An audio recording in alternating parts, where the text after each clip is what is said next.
Among all the monarchs who have ever worn the crown of England, a few names rise like thunder in the collective memory of the world. There is Henry VIII, the king who severed his marriages with a blade as easily as he did with a quill. There is George III, whose mind unravelled before the eyes of a nation. There is Edward VIII, who gave up everything for love. But buried beneath the grand ruins of royal scandal and legend, there lies a name most people do not remember, not because he was dull, but because his chaos was so strange, so king-like, that it simply did not fit the image carved into marble statues and painted across palace ceilings. His name was William IV, and he was, without a doubt, the maddest lad to ever sit upon the British throne. He was not meant to be king. Born on the 21st of August in the year 1765, William Henry of the House of Hanover was the third son of King George III, which made him as irrelevant to the line of succession as a spare wheel in a horse-drawn carriage. His older brothers, George and Frederick, were ahead of him by birth, and, seemingly, by destiny. No one expected William to wear the crown, and perhaps that was precisely why he grew up with the kind of freedom no royal child should have ever tasted. He was not raised with the weight of a kingdom on his shoulders. He was not watched with the paranoia of a court that feared every misstep. He was left to run wild, and run wild he did. At the age of 13, while most noble boys were still memorizing Latin or attending stifling etiquette lessons, William joined the Royal Navy, not as a decoration or ceremonial figurehead, but as a real midshipman who served during one of the most dangerous periods in British military history. He sailed to North America during the American Revolution and became the only member of the British royal family to ever set foot on American soil in the middle of that war. While this may sound like a fact fit for trivia night, it nearly turned into a diplomatic disaster of mythical proportions. You see, when General George Washington, the commander of the Continental Army, learned that a teenage British prince was walking around New York City without a military escort, he saw an opportunity that was too good to pass up. Washington approved an audacious plan to kidnap Prince William. In a letter to his co-conspirator, he praised the spirit of enterprise behind the scheme and gave full permission to carry out the capture, so long as the prince was treated with dignity and no personal insult was offered. It was, in short, an elegant kidnapping order. The plan was real, approved, and nearly set into motion. But the British got wind of it in time and surrounded the young royal with guards. Most boys would have stayed indoors, shaken by the fact that the most famous rebel general in the New World wanted them as a hostage.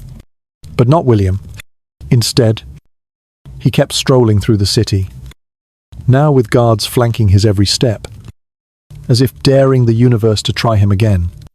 His Navy career would last for 12 years. But the stories that came out of those years were more tavern tale than war legend. He drank like a man who believed the ocean existed solely to hold his rum. He brawled like a sailor with something to prove. Even when docked at royal ports, there was a time he got into a fistfight in Gibraltar while blackout drunk. Another when he fell down a flight of stairs and broke his arm. And still others when he insisted on commanding a ship despite the royal family, practically begging him not to. They didn't trust him. Not with men, not with weapons, not with responsibility. And who could blame them? But none of it slowed him down. When wars broke out with France, he demanded a command post. They refused. He protested, lectured, and begged. They still refused. So what did he do? He climbed to the top of a church steeple during the bombardment of Antwerp and watched the shells rain down. One explosion hit so close. It reportedly left a bruise on his body and tore through his coat. Some said he lit the cannon himself. Others believed he didn't care if he died. Whatever the truth, one thing was certain. William had no interest in behaving like royalty. He wanted action, danger, blood, and glory. Or at the very least, a good story to tell after his 10th drink. Back in England, His reputation was a cocktail of humor and horror. He was not particularly well read, not particularly elegant, and certainly not regal, but he was real. So real, in fact, that he shocked Parliament when he later delivered speeches that sounded more like drunken tavern rants than royal declarations. One such moment occurred when he showed up so obviously intoxicated that observers whispered about it for years. His political positions were chaotic on the one hand. He fiercely opposed the abolition of slavery in the colonies, claiming that enslaved people were, quote, humbly happy. On the other, he supported religious tolerance and more lenient treatment for those accused of adultery. It was impossible to place him on a moral map, because he lived entirely by his own rules, and often, those rules changed by the hour. Then there was Dorothea Jordan, the Irish actress who would become his partner for 2 decades. They never married, but together they had 10 children. Yes, 10. Enough to form a cricket team, a dinner party, or a travelling circus. William adored her, but eventually left her when the political pressure to produce a legitimate heir became too great. He would go on to marry a much younger German princess named Adelaide, who suffered multiple stillbirths and tragedies, leaving the couple with no surviving children. The personal pain of these losses rarely made it to the history books, but they coloured the man behind the madness. He laughed in public, but bled in private. And then, in a twist of fate no one could have predicted, William suddenly became the heir presumptive. His older brothers died without surviving heirs, and the crown, which he had never chased, fell directly into his lap. When George IV passed away in the year 1830, William, then 64 years old, was crowned King of the United Kingdom. He became the oldest person to assume the British throne at that time. The sailor, the drinker, the brawler, the accidental royal was now King William IV. But his madness was far from over. The city of New York, in the waning years of the 18th century, it was not the sprawling steel and glass giant it would one day become. It was still a town of brick and timber, creaking docks and crooked alleys, a half-wild outpost caught in the crossfire of revolution. British soldiers walked its streets in tight formation, red coats cutting through the fog, while rebel sympathizers murmured in hidden corners, nursing quiet dreams of freedom. In the midst of this dangerous, volatile world, a boy strolled through the cobbled streets with a confidence so strange it bordered on madness. His name was William Henry. He was 13 years old, and he was a prince of the British royal family. It was the year 1778. William, third son of King George III, had been deployed to the Americas as a midshipman in the Royal Navy. It was unusual, even reckless, for a royal child to be sent into the heart of a revolutionary war. But William had insisted. He did not want to be coddled, did not want to be kept in drawing rooms while other men risked their lives. And so the boy arrived in a city under occupation, donning a uniform and carrying himself with the kind of boldness that would soon make him a target. William was not content to remain aboard ships or hide behind palace walls. He took to the streets of New York like a young man on holiday. He walked alone, or with minimal escort, smiling at passers-by, ducking into shops, sometimes disappearing for hours. Word of his casual outings spread quickly through the ranks, not only among the British, who found it endearing if reckless, but among the revolutionaries, who saw it as an opportunity that defied belief. General George Washington, commander of the Continental Army, had been struggling to outmaneuver the British for years. Supplies were low, morale often lower. The war had dragged on, and victories were hard won. Then, like a gift wrapped in royal silk, came the rumor: the son of the English king, a real, living prince, was walking around New York almost unguarded. Washington, ever the strategist, saw something extraordinary in the recklessness of this boy. He saw leverage. He saw possibility. He saw a message to the world. The general did not hesitate. He wrote to Henry Lighthorse Lee, one of his most daring and trusted officers, and approved a secret plan to capture the young prince and Admiral Robert Digby, with whom William often travelled. In his letter, Washington called the idea spirited and said it merits applause. He gave full authorization to act, at any time and in any way the men saw fit. So long as no harm came to the prince, let it be conducted with as much secrecy and success as possible. Washington urged. The plan was now real. The operation had a name: kidnap the king's son and cripple the crown's morale. It was not just audacious. It was unprecedented. If successful, it would be the most daring abduction in modern history.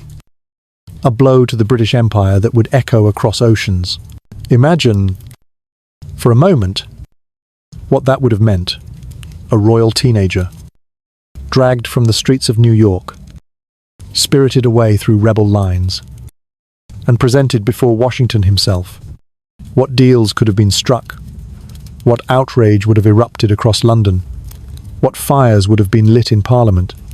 But history, as always, is rarely kind to grand ambitions. The plan was leaked. Loyalist informants whispered of strange movements in the woods outside the city. British commanders, alarmed by the increasing boldness of American spies, suddenly realized that their young prince was not just a curiosity, he was a liability. Orders were issued, guards were increased, and William, for all his bravado, was no longer allowed to walk without an escort. And yet, this is where the story shifts from dramatic to something almost mythic, because even after the threat was made known, even after it was confirmed that the leader of the enemy army had ordered his abduction, William did not retreat. He did not hide. He simply adjusted. He continued his walks through New York, flanked now by soldiers, strolling past markets and taverns like a boy on a field trip. Some say he laughed when told about the kidnapping plan. Others say he was flattered. What no one denies is that he kept walking, chin held high, as if daring fate to try again. There was something unshakable in him. Even then, a wildness wrapped in silk, a stubbornness that would never quite grow out of him. Those who knew William as a boy would later say that this episode was a turning point, not because he was nearly kidnapped, but because he survived the idea of it without fear. He tasted how fragile power was, how easily the world could tilt, and instead of shrinking from it, he became addicted to the chaos. The failed kidnapping was buried in the archives of war, dismissed as another strange footnote in a conflict filled with peculiar schemes. But its effect on William lingered. For the rest of his life, he walked with the swagger of a man who had once been hunted and escaped. It gave him a sense of invincibility, a belief that nothing truly bad could happen to him. After all, if even George Washington himself had failed to take him, who else could possibly pose a threat? When the revolution ended, and the British Empire began licking its wounds, William returned to a homeland that saw him not as a hero, but as a curiosity. He had fought in real battles, dined with admirals, nearly died under cannon fire, and been the target of one of the boldest plans of the war, and yet he was still a third son, still not expected to be anything more than a troublesome nobleman with stories no one really wanted to hear. But William did not forget, and the world, as it always does, had a strange habit of turning its forgotten men into kings. Years later, when he would sit on the throne older, greyer, but no less unruly, he would still speak of New York. He would recall the heat, the streets, the tension in the air. He would recall, with a smirk, how close he came to being the war's most valuable prisoner. And he would recall, most of all, that he had kept walking. In the end, the kidnapping that almost changed, the war changed something far more personal. It changed William. It made him fearless. It made him unpredictable. And it carved into the marrow of his being a truth that would follow him to the end of his days, that the crown was not something to be feared or worshipped or chased. It was a game, a battlefield, and sometimes a joke. And William, even as a boy, had already decided he would never play by anyone else's rules. By the time William Henry returned from America, he was no longer simply the third son of a king. He was a sailor, a real one, a boy who had watched cannon fire tear apart ships at sea, a teenager who had felt the sting of war, who had marched in uniform, who had nearly been dragged from the streets of New York under the orders of George Washington himself. But what the world did not yet understand, and what time would make tragically clear, was that the war had left William with more than medals or memories.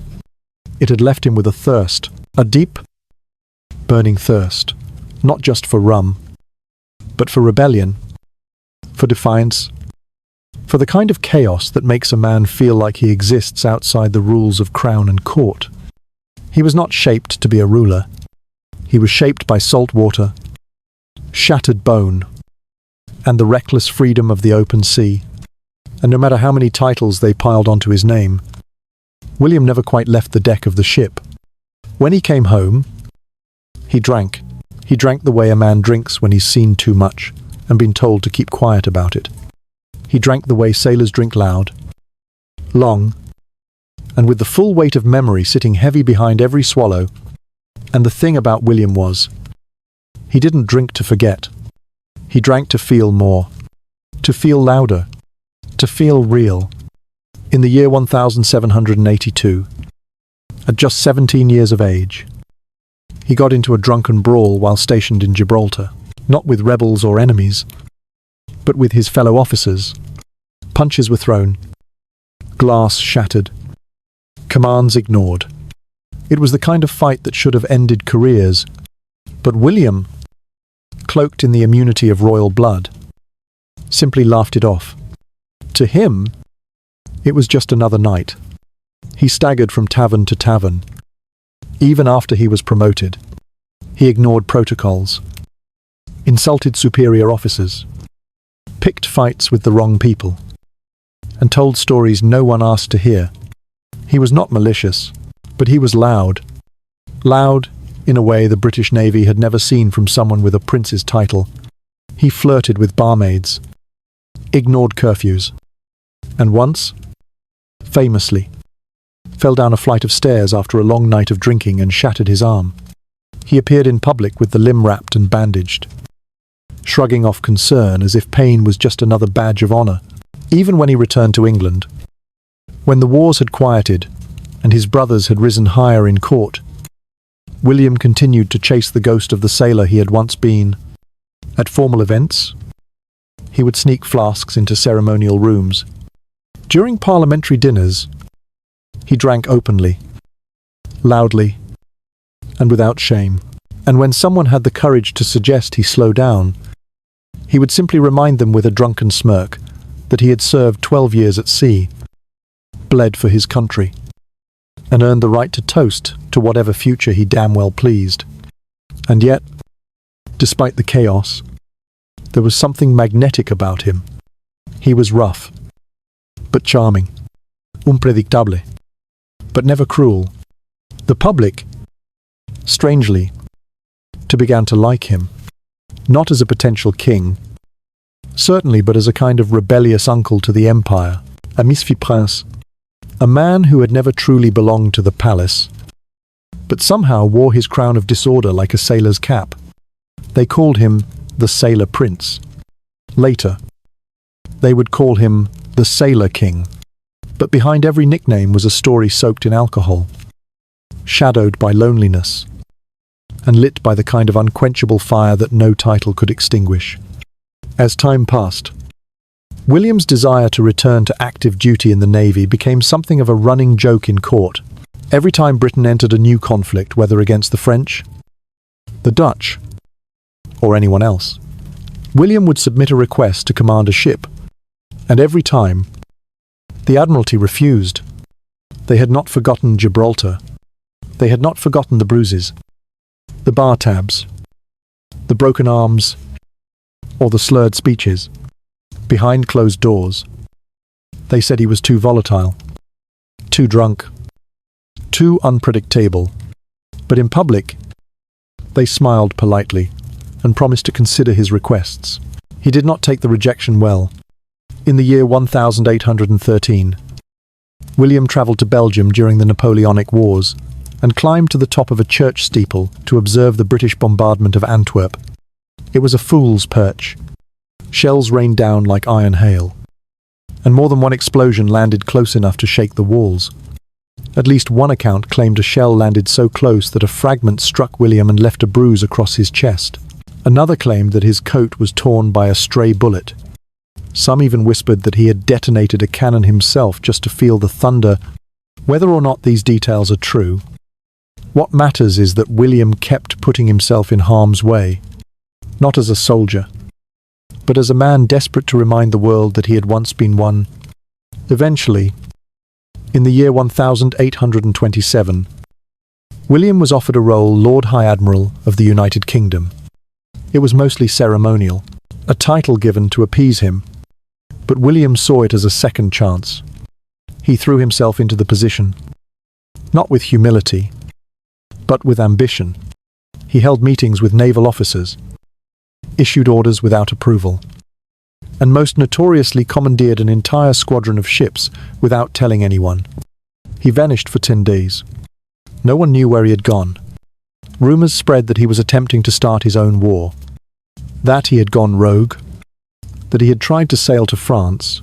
In truth, he was likely drunk on the open sea, reliving a version of the past that no longer existed. When he returned, Parliament was furious. The Admiralty demanded his resignation. His brother, King George IV, had no choice but to force him out.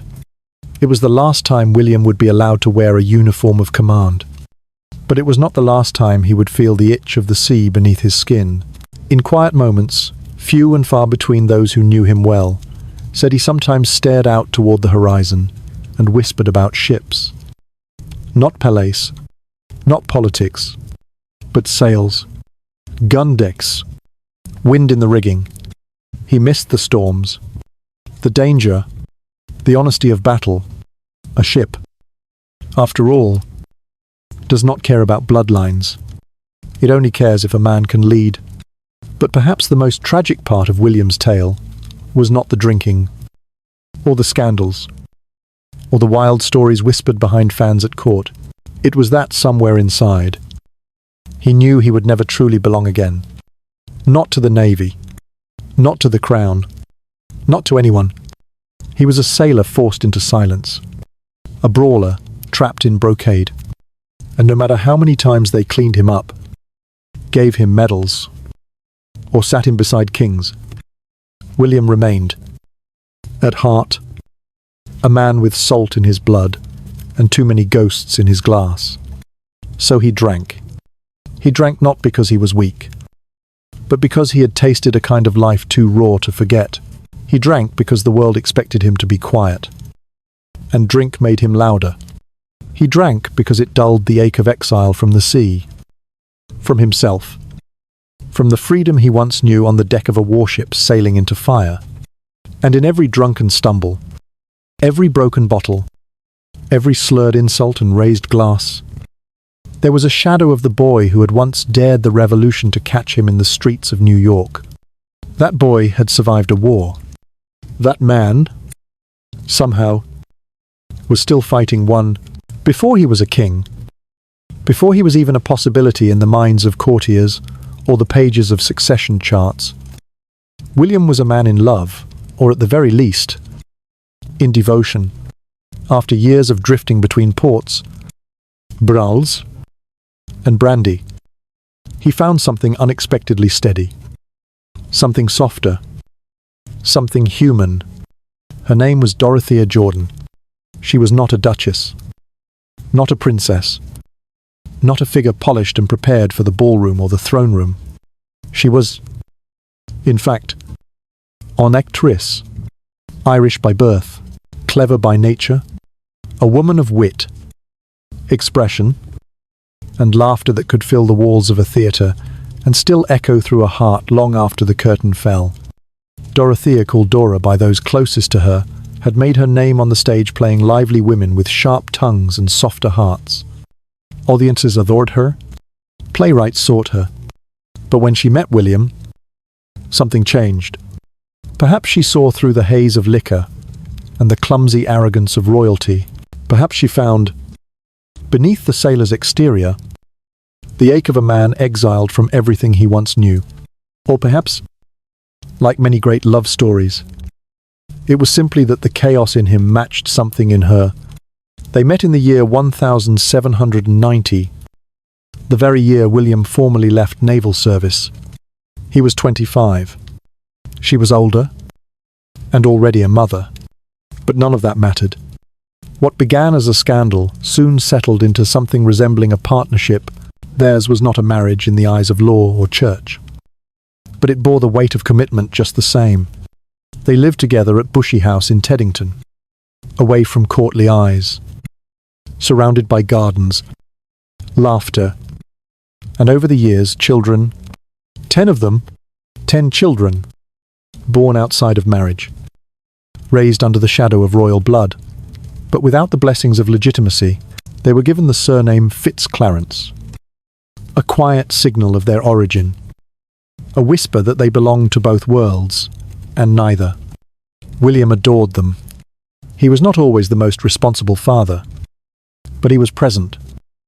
And for a man raised in the cold rituals of monarchy, that presence was its own form of love.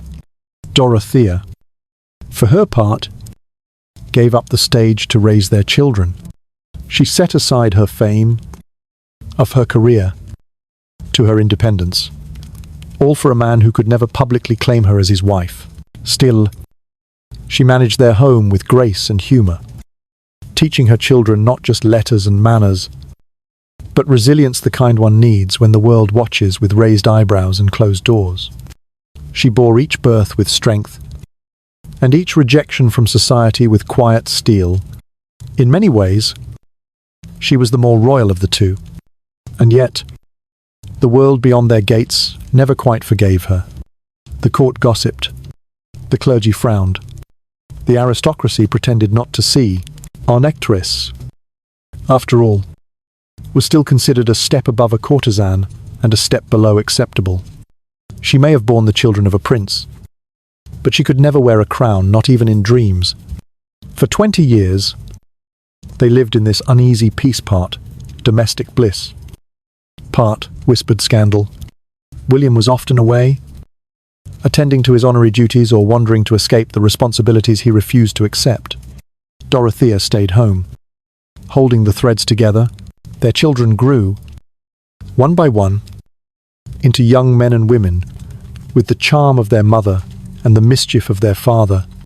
But then came the year 1811, and with it, the beginning of the end. That year, Princess Charlotte, the only legitimate grandchild of King George III, and the great hope for a stable royal future, died unexpectedly. Her death sent a cold shock through the veins of the monarchy.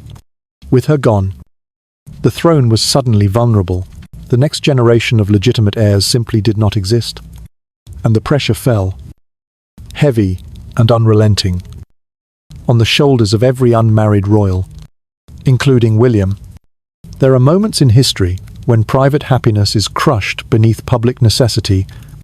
For William and Dorothea, this was one of them. Advisors began whispering. Brothers began marrying. The race to produce a legal heir was on, and William, who had 10 children already, was told that none of them counted. Not in the eyes of the crown, not in the law, not in Parliament. He had to marry, properly, strategically, and so he left her. The details of their separation are blurred by time, but the truth remains: in order to preserve his position, William abandoned the woman who had given him her youth, her womb, her laughter, and 20 years of her life. He offered her a modest pension. Some say under protest, others say with guilt. She took it without drama, What else could she do? She returned to the stage briefly. Though the years had weathered her voice, and the audience had changed, she travelled to France with her daughters, and there, in a rented house, quietly, and without the presence of family or fanfare, Dorothea Jordan died in the year 1816, alone, debts unpaid, her name fading even as her children grew into adulthood. William, by then, had married Princess Adelaide of Saxe-Meiningen, a German duchess nearly half his age. She was gentle, religious, and kind-hearted. By all accounts a good woman, and he treated her well, but none of their children survived infancy.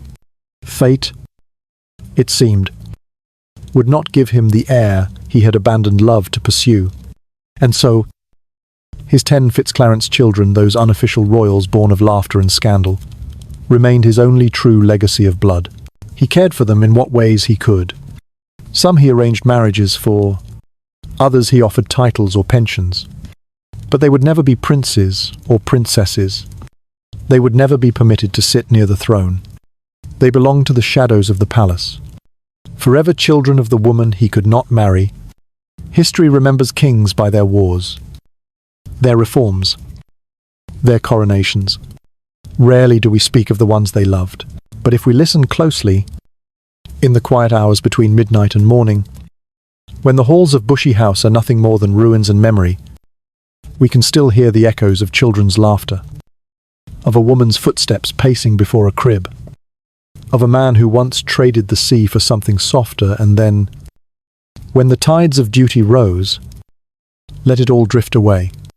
William would go on to become king, but part of him, perhaps the most human part, would always belong to Dorothea Jordan, the actress who gave him 10 children and a home, but was never allowed to wear a ring.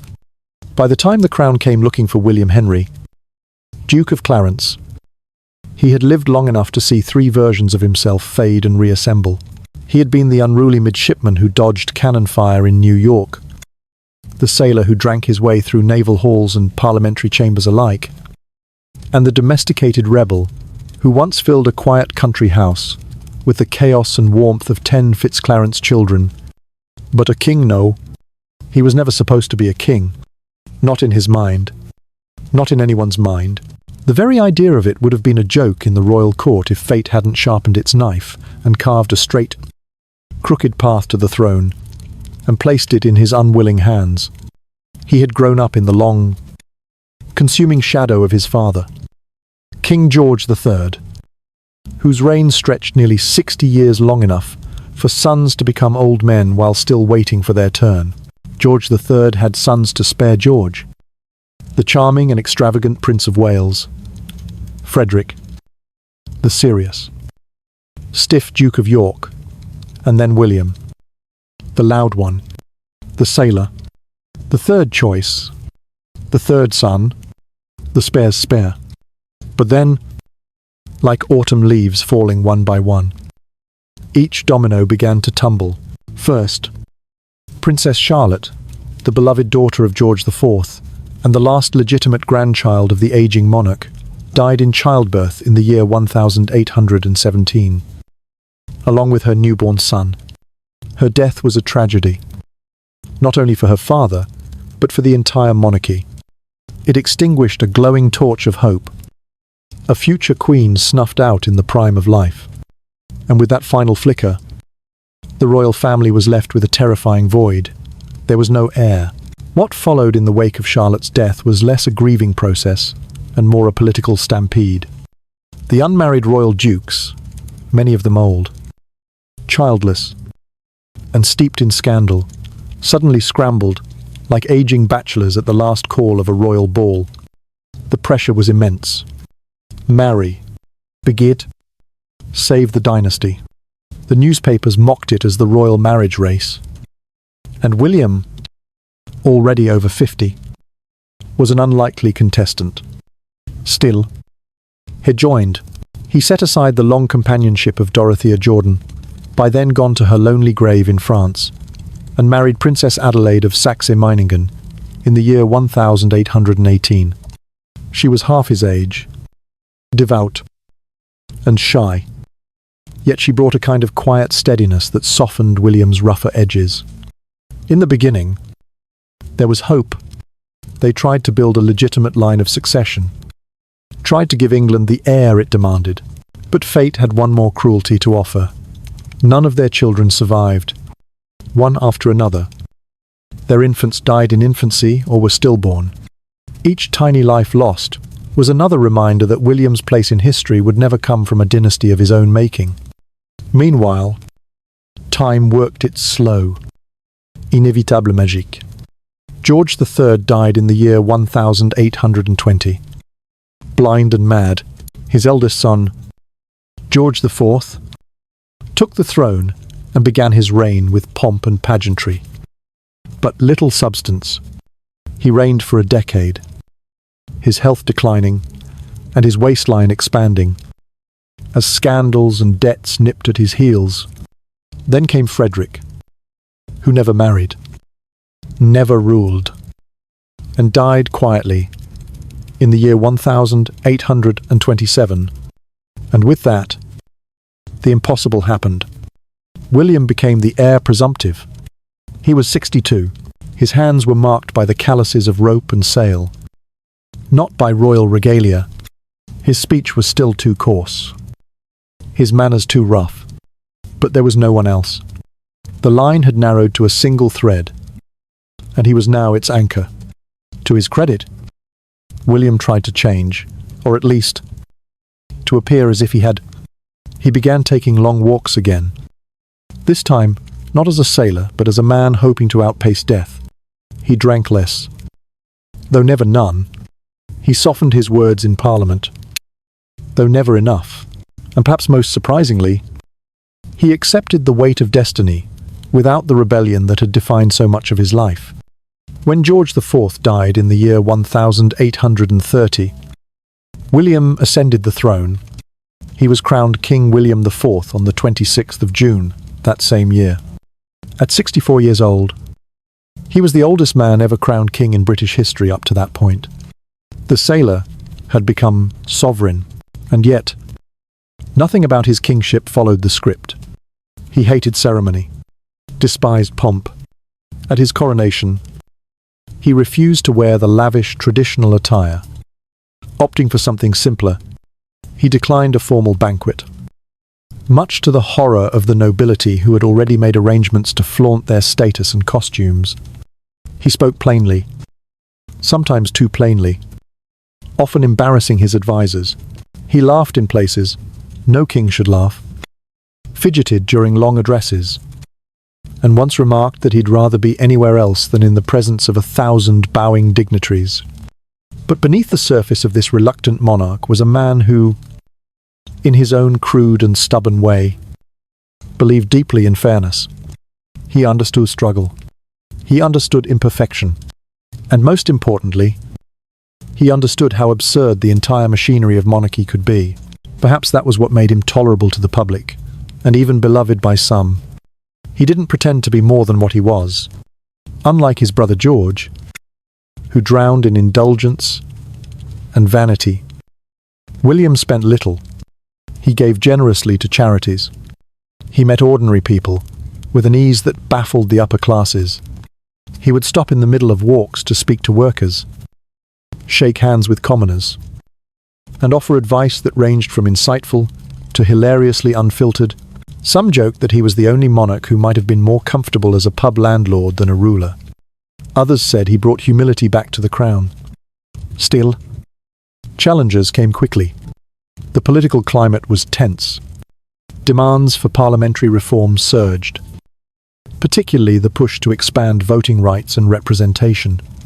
William, though not a natural reformer, recognized the mood of the nation. He signed the Reform Act of 1832 into law, a landmark piece of legislation that reshaped the British political system and paved the way for a more democratic society. He did so not because he craved glory, but because he believed it was the only way forward. Even so, he often clashed with politicians, disliked radicals, and was never quite at ease with the changing world around him. His reign was brief, just 7 years. But in those years, he managed to do what many monarchs failed to achieve. He kept the country from boiling over. And perhaps most telling of all, William knew precisely what his true purpose was. It wasn't to transform England. It wasn't to forge a legacy through war or art or conquest. It was simply to hold the line, to stay alive, to buy time, to live long enough for one girl, his niece, Victoria, to reach the age of 18. Because if he died too soon, the regency would fall into the hands of a woman. He loathed Victoria's mother, the Duchess of Kent. And so William endured. He outlived scandal, outlived his own disgrace, outlived the sons and daughters he lost in infancy. He wore the crown like an ill-fitting coat, but he wore it nonetheless. And when Victoria turned 18, 1 month before his death in the year 1837, he exhaled with something that almost resembled peace, because the crown he never wanted had served its purpose. It had shielded a girl until she could stand on her own. And William's sailor, father, scoundrel, king had done enough. There is a strange kind of silence in Buckingham Palace when you walk its halls in the early morning before the tourists gather, before the guards change, before the gold-framed portraits begin to catch the light in all the right ways. That silence is layered. It carries the weight of centuries. Monarchs have walked here with diamonds on their heads and betrayal in their hearts. Some were born behind those doors. Others died in the very rooms where tourists now whisper. And yet, among all the monarchs who passed through that iconic facade, there is one who would have rather burned it down or, at the very least, handed over the keys and walked away. That king was William IV. Most kings grow into their palaces. They mould their image within the walls. They drape themselves across the architecture like a living tapestry. William, by contrast, never wanted Buckingham Palace at all. He didn't just dislike it. He loathed it, saw it as a vanity project, a gaudy, hollow monument to royal excess.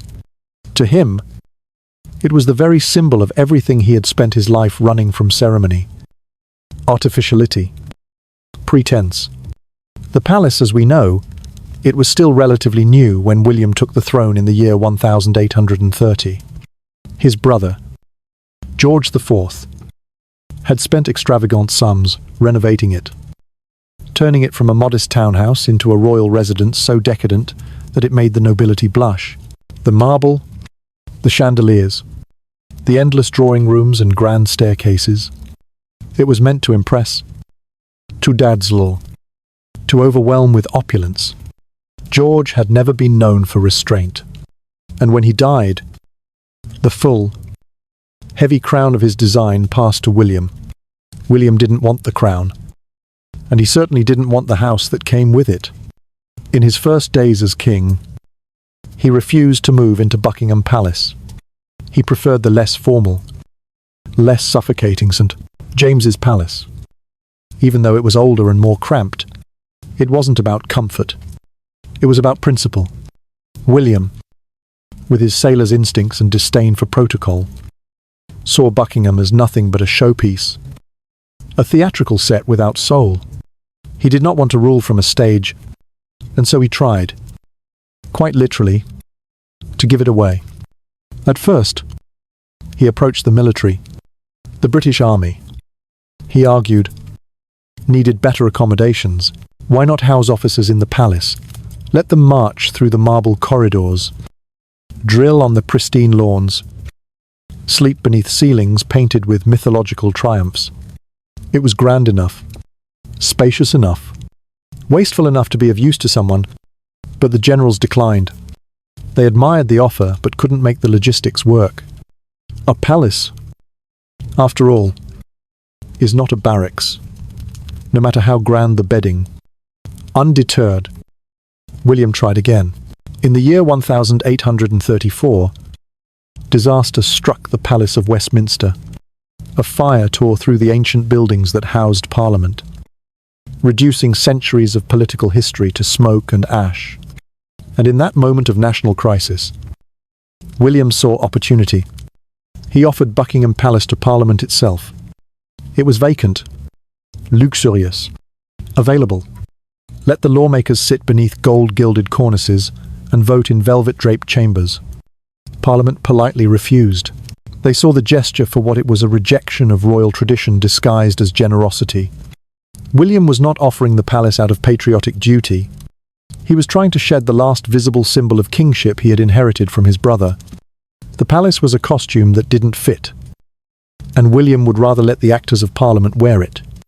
His refusal to embrace Buckingham was not simply aesthetic. It was personal. He distrusted the grandeur of royalty. He had lived his youth among sailors, not lords. He had eaten with men who bled Aussie, not men who bowed. He had seen the world from the deck of a ship, not through the windows of a ballroom. So when he saw Buckingham Palace, he didn't see a home. He saw a golden cage. And yet, even as he rejected it, the palace began to transform in his absence. Courtiers pushed for its completion. Architects continued renovations. Rooms were furnished in the hopes that someday someone would want to live there. It became a house waiting for a ghost, a building with no soul because the man meant to inhabit it refused to give it breath. Meanwhile, William continued his reign from elsewhere. He held audiences in modest rooms, walked without fanfare, ate plainly, refused to indulge in the elaborate rituals that had defined the monarchy for generations. Once, when asked why he disliked the palace so much, he reportedly muttered something about how no man should have to live inside a monument to his brother's bad taste. Even Queen Adelaide, ever gentle and diplomatic, struggled to persuade him. She saw the value of the palace, the opportunity to shape a new kind of monarchy, a softer, more visible institution. But William would not bend. He was king. Yes, but he was also still William the sailor. The widower, the man who preferred gardens to gold. There is a story told by palace staff from that time of William walking through Buckingham on a rare visit, pausing in one of the great halls, his boots echoing against the marble, and saying softly, almost to himself, "This place is too quiet to be alive." In a way that summed up everything.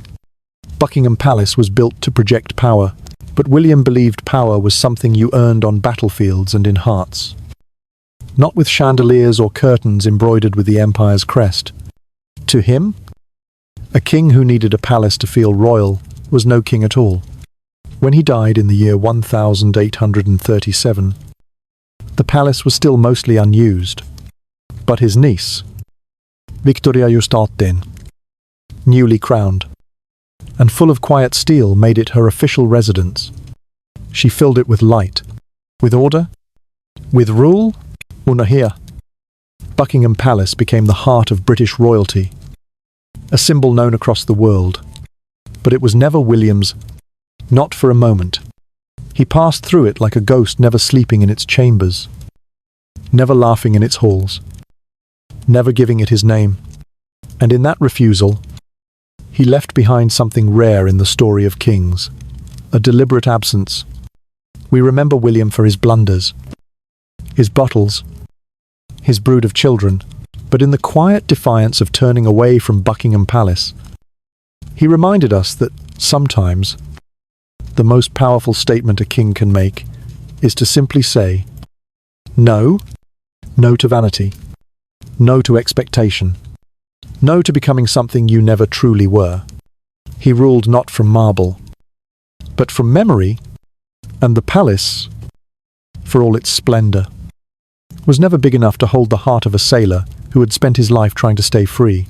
In the final years of his reign, William IV was no longer fighting foreign wars or naval battles. He was no longer chasing military commissions or defying Parliament with whiskey on his breath and sailors in his blood. Those fires had cooled. His crown, which had once seemed like a prank of fate, now sat with a kind of weight that only comes with age and the growing awareness that time real time. The kind that erodes the body and humbles the spirit was running out. But just as one war had faded, another had begun. And this war, unlike the ones before it, had no battlefield, no cannons, no blood spilled in the mud. It was fought in parlours and carriages, in sideways glances and political manoeuvrings, in silent tension and brittle civility. It was a war fought over one girl, and the mother who stood like a shadow beside her. Her name was Victoria, a girl with solemn eyes and an unknowable depth of silence that unnerved even the stiffest members of court. She was small, delicate, and untrained in the art of ruling, but she was the heir to the throne, the daughter of Edward, Duke of Kent William's younger brother, long since dead, and the very last legitimate hope for the continuation of the Hanoverian line. And though William had no surviving children of his own, he had watched Victoria grow from a distance, like one might watch a candle flicker in a drafty corridor, fragile, but vital. Without her, everything would go dark.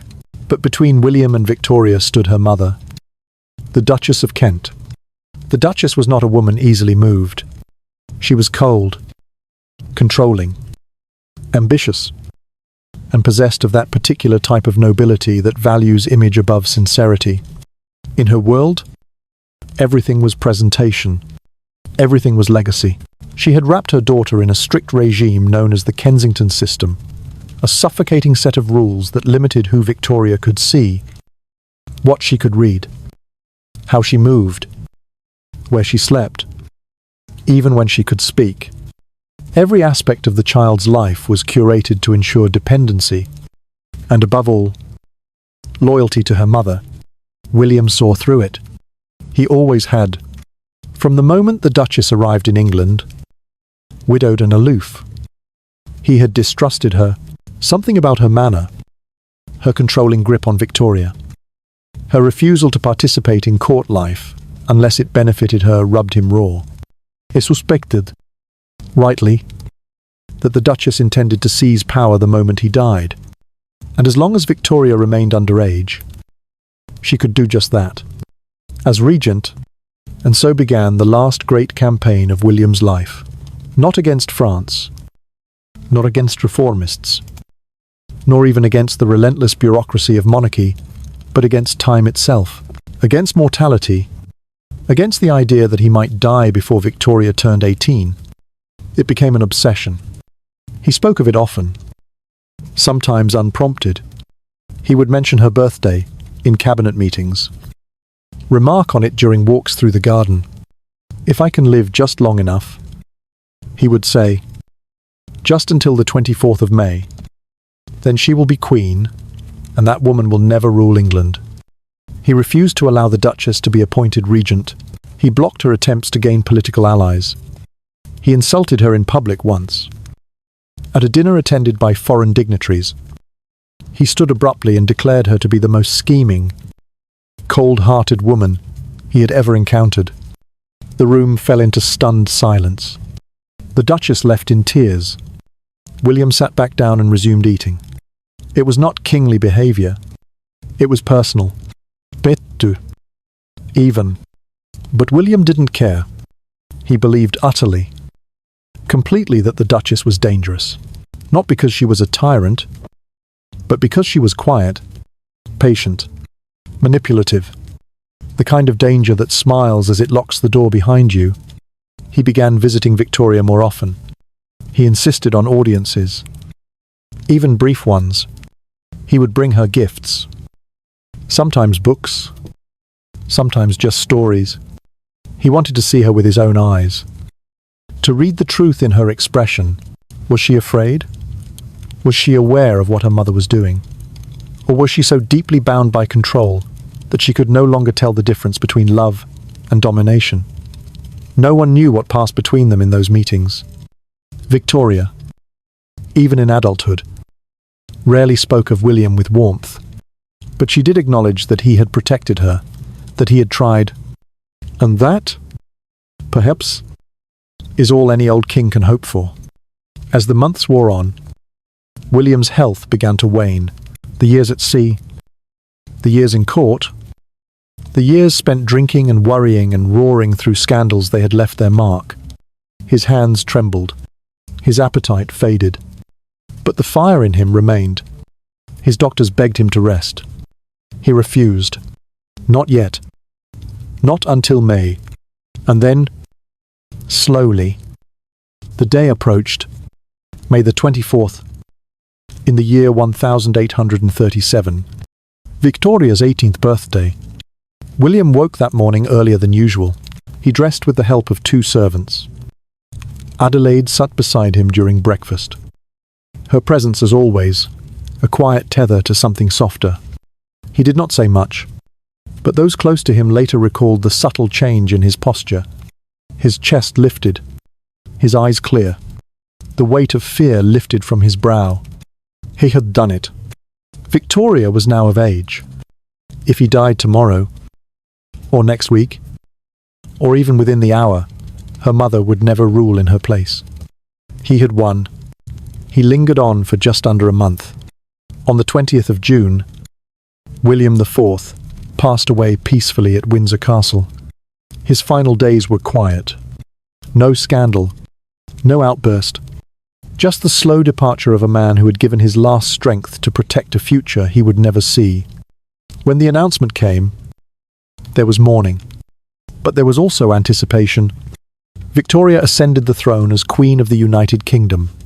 She was young, untested, unprepared, but she was hers alone. The Duchess of Kent was denied the regency. She faded into the background. Her influence broken not by law or revolution, but by the stubborn, aging will of a king who had once been a sailor, once been a joke, and who, in the end, became a guardian. History does not often reward these battles. They are quiet, unglamorous, fought in sickbeds and sitting rooms, far from the paintings and statues. But make no mistake, William's battle against the Duchess of Kent changed the course of the monarchy. Without him, Victoria would have begun her reign under her mother's shadow. Policies might have changed. Power might have shifted. The image of the Queen strong, self-willed, independent might never have taken root. He had kept the crown out of the wrong hands, and in doing so, gave it to someone who, unlike himself, would grow into it. In the end, William's war was not against a woman. It was against a future he refused to surrender. And for once, in a life full of stumbles and missteps, he chose exactly the right moment to stay. In the quiet weeks after her 18th birthday, Victoria moved through the rooms of Kensington Palace like a figure in a dream. The house that had caged her for so many years, the place of tutors, corridors, and whispered instructions had not changed. But she had. She could feel it in her bones. Though she said little aloud, the rules that once bound her no longer held. Her mother, the Duchess of Kent, still hovered tight-lipped, gloved, watching, but something in the balance had shifted. William IV had made sure of that. The king's health was failing. Everyone could see it, though few dared to say it plainly. His steps were slower. His voice, once a rumble like a dockside storm, now came softer. Raspier, touched with pauses that seemed to stretch longer each day. He spent more time seated, more time looking out the window, less time speaking. He had carried the weight of kingship for 7 years. And now, at the age of 71, his body had begun to fail, with the same stubborn silence that had defined so much of his life. But he was at peace. For the first time, perhaps in decades, he was at peace. Victoria had reached her 18th birthday on the 24th of May. In the year 1837, that date was everything to William. It had been his finish line, the quiet promise he whispered to himself every morning as he rose. Every night as he lay back into the arms of sleep, just until May. He had said, "Just let me live long enough." And now he had The Duchess of Kent would not rule England. That thought, more than any medicine, gave him the strength to linger just a little longer. He did not want fanfare, nor parades, no final declarations. He had made his mark already, not with greatness, but with grit, and so in those final days, he faded gently, as if retreating from the very idea of being king. Adelaide, his loyal queen, never left his side. She smoothed the linens on his bed. She read to him when he could no longer hold the pages steady. She did not cry, not in front of him, but the silence in her voice betrayed 1,000 things unsaid. Their marriage had not been born of love, but of duty. And yet, over time, they had grown tender. She had been his stillness. He, her storm. The ministers came and went. Courtiers lingered like shadows in the corridors. Even Parliament had quieted its usual squabbles, waiting for the inevitable. And then, on the 20th of June, the moment arrived. The sky that morning was pale, overcast, the kind of grey that makes the world feel suspended in hush. At Windsor Castle, the king exhaled slowly, deeply. One last time. There were no final words, just breath, then no breath. The room stilled. William IV, the sailor king, the reluctant monarch, the unpredictable brother, the father of 10 illegitimate children, the man who never wanted a crown but wore it anyway, was gone. The news spread slowly, as news of royal deaths often does. First, to courtiers, who bowed their heads, then to ministers, who began preparations for mourning, then, quietly, to Kensington Palace. Victoria was woken just after dawn by the Archbishop of Canterbury and Lord Conyngham. She was still in her nightdress, hair uncombed, eyes blurry. She had been asleep only a few hours. When she sat up in bed, confused, they knelt before her and said the words history had waited for. The king is dead. Long live the queen. There was no thunderclap, no sudden fanfare, just the weight of it. A girl barely more than 17 weeks into adulthood was now sovereign over an empire that spanned continents. Her voice, small but steady, answered simply, "I will do my best." It was the beginning of a reign that would last more than 63 years. But in that moment, in the quiet morning that followed William's death, something far deeper had happened. England had crossed a threshold, the age of roguish, reluctant monarchs, the drinkers, the gamblers. The empire's unruly uncles had ended. And something else, something sterner, something more composed and unyielding, had begun. William had not left behind a legacy of reform. He had not transformed the monarchy, nor revolutionized policy, nor won glorious wars. But what he had done was perhaps even more crucial. He had protected the succession. He had lived just long enough to ensure that the crown passed peacefully, legally, and unambiguously to a girl who was not yet a woman. And in doing so, he saved England from a regency that could have thrown the nation into chaos. The Duchess of Kent, denied the power she had so long planned for, withdrew. Her influence with Victoria began to fade. Though mother and daughter would remain in contact, the bond between them would never again be the same. Victoria, once controlled at every turn, now stood alone and, in standing alone, would rise. As for William, the funeral was conducted with dignity, but without extravagance, just as he had wished. He was buried at St. George's Chapel in Windsor, near the same halls where he had breathed his last. His coffin was draped not in gold, but in the symbols of naval service. His past, after all, had always belonged more to the sea than to the crown. The people mourned him, though not with the passion reserved for beloved monarchs. There were no wailing crowds, no rivers of tears in the streets, but there was respect. Quiet, sober respect. Because William had been, if nothing else, a man who had not pretended to be more than he was. He had laughed at tradition. He had insulted diplomats. He had fought, drank, loved, and cursed his way through the duties of monarchy. But in the end, he had shown up. He had kept the throne warm just long enough for the girl who would define an age. There is an odd symmetry in that. For all the chaos of his life, all the missteps and scandals, William's greatest contribution came not in action, but in timing. He knew it. 2. In his final weeks, he is said to have remarked to Adelaide, with a tired smile, "I have done my duty," and perhaps, in that moment, the sailor within him finally let go of the wheel. History is filled with kings who burned bright, who built cathedrals, conquered lands, or rewrote the laws of nations. William did none of those things, and yet, without him, Queen Victoria might never have ruled. Without him, the modern monarchy might have faltered before it could evolve.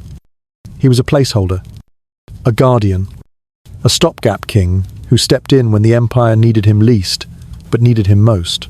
And so, with the turning of a quiet June morning, William passed not into legend, but into the margins, the last monarch of the Georgian era, handing the crown to a girl who would carry it into a century he would never see. The sailor died, and the queen was born. History does not always remember the ones who held the line. It rarely leaves space for the hands that steadied the edges rather than redrew the center. The world celebrates builders and breakers, kings who conquer, queens who reign for half-centuries, emperors with visions cast in marble and bronze. But there is a different kind of courage, a quieter kind, found in those who are handed something fragile and asked only not to let it fall. William IV was never meant to be remembered, and yet, when the lights go low and the halls grow quiet, when the echo of pageantry fades and only the bones of a dynasty remain, his name still lingers, not loud, but firm, like a steady hand beneath a trembling crown. He was born a spare, a boy third in line, with 2 older brothers and a father destined to rule longer than any king before him. He was sent to sea not as punishment, but as an afterthought. He was expected to fade into the background, to become the kind of royal whose face is painted once and forgotten twice. But the sea made him something else. It made him stubborn, loud, irreverent. He drank, bravlet, loved deeply, laughed too loudly, and refused, at every turn, to become the quiet nobleman history wanted him to be. He lived on the fringes of court, and yet court could never forget him. He was the prince who nearly got kidnapped in New York, the officer who got into bar fights in Gibraltar, the man who had 10 children with a woman he never married and then walked away from her when the world demanded legitimacy. He was chaotic. Yes, undisciplined, without question. But he was real in a way. Few royals are ever allowed to be. When the throne came knocking, late and unexpected, William did not smile. He did not celebrate. He simply stepped forward. He took the crown not because he wanted it, but because no one else could. And in that reluctant acceptance, something rare happened. He ruled with just enough care to keep the kingdom from breaking, and just enough distance to keep himself from losing who he was. He ruled without palaces. He gave away Buckingham. He scoffed at velvet and gold, and chose plain speech over silk-tied speeches. He made enemies. Yes, but more importantly, he did not lie.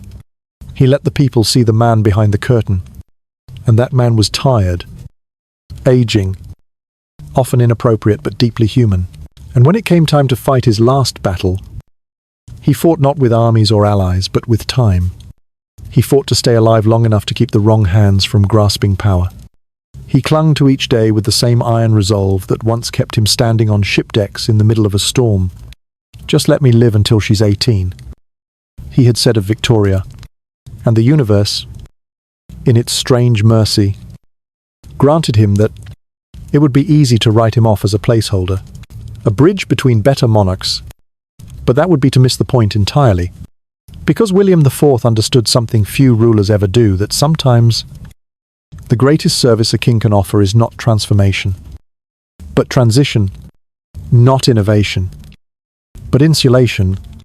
He stood like the final plank on a ship, barely holding together, shielding it from collapse until someone else could rebuild it. He was a monarch made not of marble, but of rope and wind and bruises. He was not carved to last centuries. He was shaped to survive just long enough. And in doing so, he gave England what it needed most: continuity. When Victoria took the throne, she stepped not into chaos, but into calm. The fires had been banked. The road had been paved, not with grandeur, but with the quiet labour of a man who had known chaos too intimately to ever let it rule him again. He never wore greatness, but he carried duty like an old coat frayed at the edges, but weather-tested and reliable. And in his final act, he passed it down, not polished, not perfect, but intact. Let that be his epitaph. Not king of conquest, not king of brilliance, but the king who kept the crown from falling, and maybe that's enough.